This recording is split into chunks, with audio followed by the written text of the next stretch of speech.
Sam, how are you? I'm very good, thank you. How are you, Richard? Yeah, good, thanks, Sam. Good to see you. Sam, tell us a little bit about yourself and about Target. Cool. Sam.Kandiyali. I'm a director of an agency called Target. We're a PR and communications agency.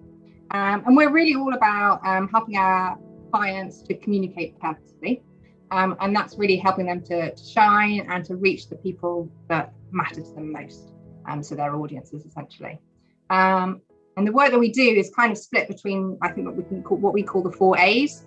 The first one being advice. So we offer strategic advice at a senior level in terms of whether that's about your messaging, whether that's about coming up with your purpose or your mission or your vision. I'm really fortunate that both myself and my colleague Sarah have masters in leadership.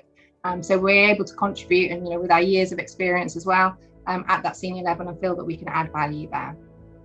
The second A is articulate. So this is all about, coming up with the right messages, the right tone across various types of copy that we do and content.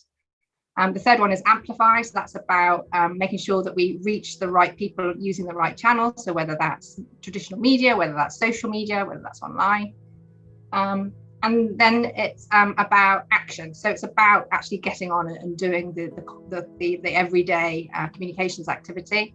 And, we work with clients in different ways. So some clients we might work with on a project basis, others we might work with on a retained basis. So offering them, support ongoing. And we can work in a different ways as well. Obviously, now that restrictions are, thank goodness, starting to ease a little bit, we can actually go into organisations and offer hot desking, or we become almost a seamless extension to communications PR teams, essentially.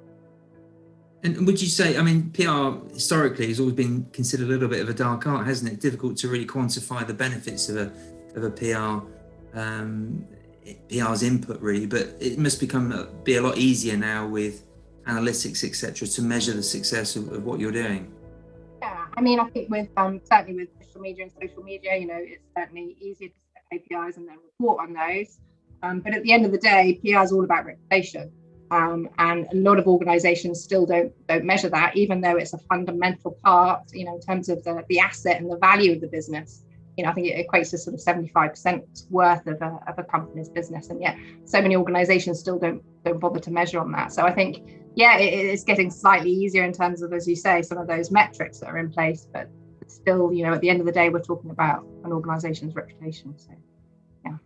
And in terms of who you work for, what sort of clients you have, a breadth of sizes of organisations? Yeah, so from some smaller SMEs up to some household names as well. And we work with charities too, and some non-profit organisations. So a real mix, and across various sectors as well, which is great because I think it keeps us sort of fairly open and fresh to new ideas. So yeah. Brilliant. And in terms of engaging with you, our Club Platinum members can get hold of you? By all means, reach out to me. I'm happy to offer a free mini communications audit. So perhaps through a half an hour chat or so, whether that's face to face or virtually, and to be able to kind of get a picture of where you're at in terms of your communications currently, and then come back to you with some top line recommendations and some insight. Brilliant. Well, all the contact details for Sam will be at the end of the video, and also in the details of wherever you're seeing this particular video. Sam, thanks for joining us, and we look forward to seeing you at future B4 events. Look forward to it.